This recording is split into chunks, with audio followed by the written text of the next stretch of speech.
Olá, vou dizer uma palavra para o teu coração, para o meu coração, que está em Efésios 4, no versículo 30 a seguir. E não entristeçais o Espírito Santo de Deus, no qual estáis selado para o dia da redenção. Toda amargura e ira e cólera e gritaria e blasfêmia e toda malícia seja tirada de entre vós. Antes sedes um para os outros benignos, misericordiosos, perdoando-vos uns aos outros, como também Deus vos perdoou em Cristo Jesus. Glórias a Deus. Queridos irmãos, amada igreja, queridos ouvintes, a verdade de Efésios 17 ao 32, nós vamos aprender a vencer a tentação. A santidade cristã é oposta aos costumes dos gentios. Nós vamos falar do Espírito Santo porque sem ele você não tem como dar sequência a uma vida ao lado de Cristo. O Espírito Santo que habita no crente, meus irmãos, como está lá em Romanos 8, 9 e 1 Coríntios 6, 19, é uma pessoa que pode sentir intensa mágoa ou tristeza, assim como o próprio Jesus sentia quando chorou por causa de Jerusalém em outras ocasiões. Leia Mateus 23, 37, Lucas 19, 41 ou João 11, 35.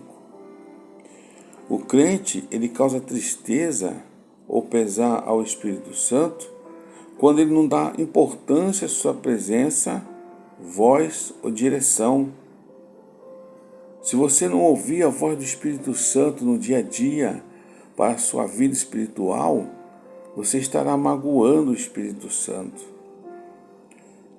Entristecer o Espírito Santo leva a resisti-lo.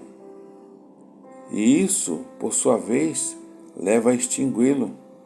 E finalmente fazer agravo ao Espírito da graça, essa última ação pode ser identificada como blasfêmia contra o Espírito Santo, para a qual não há perdão.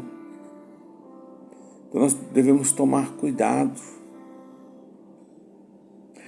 Voltando ao versículo 17, que é até da nossa doutrina, diz: E digo isso e testifico no Senhor, para que não andeis como andam também os outros gentios, na vaidade do seu sentido, entenebrecidos no entendimento, separados da vida de Deus pela ignorância que há neles, pela dureza do seu coração.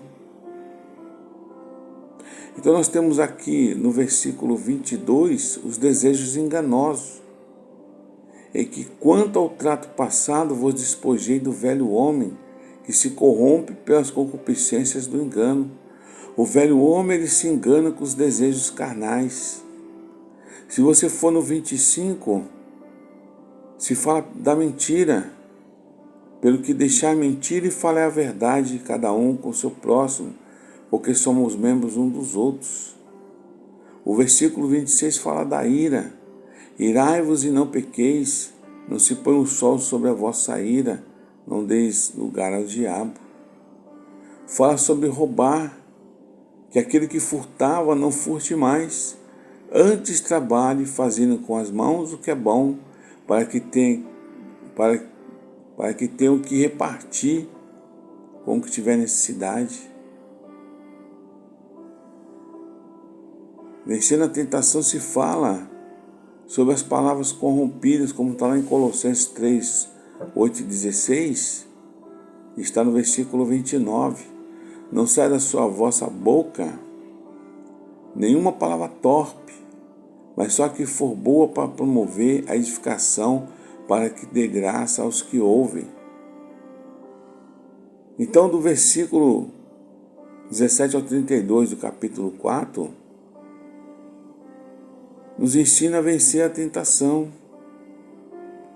E aí nós temos aí também o capítulo 5, que fala: sede, pois, imitadores de Deus, como filhos amados.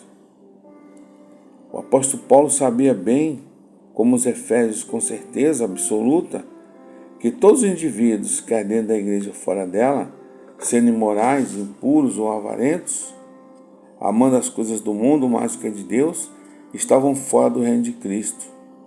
Os profetas do Antigo Testamento assim ensinaram com forte convicção, irmãos. Bem como os apóstolos da igreja do Novo Testamento, quem cometesse tais pecados evidenciava claramente que não era salvo, que não tinha vida em Deus. E nos alerta ainda o versículo 6 do capítulo 5: ninguém vos engane com palavras vãs, porque por essas coisas vem a ira de Deus sobre os filhos da obediência. Ou seja, Paulo sabia que alguns falsos profetas diriam aos Efésios que não precisavam temer a ira de Deus contra eles por causa da sua imoralidade. Por isso, ele nos admoesta: ninguém vos engane. Fica claro aqui que alguém pode ser enganado a ponto de crer que pessoas imorais e impuras têm herança no reino de Cristo, mas não têm. Então você vê que lá em Mateus 4,10, Jesus disse: vai-te, Satanás, pois está escrito: ao Senhor teu Deus adorará e só a Ele servirá. Então aí você tem do versículo 17 ao 32, como vencer a tentação. Que Deus te abençoe e te dê cada dia mais sabedoria. Glórias a Deus.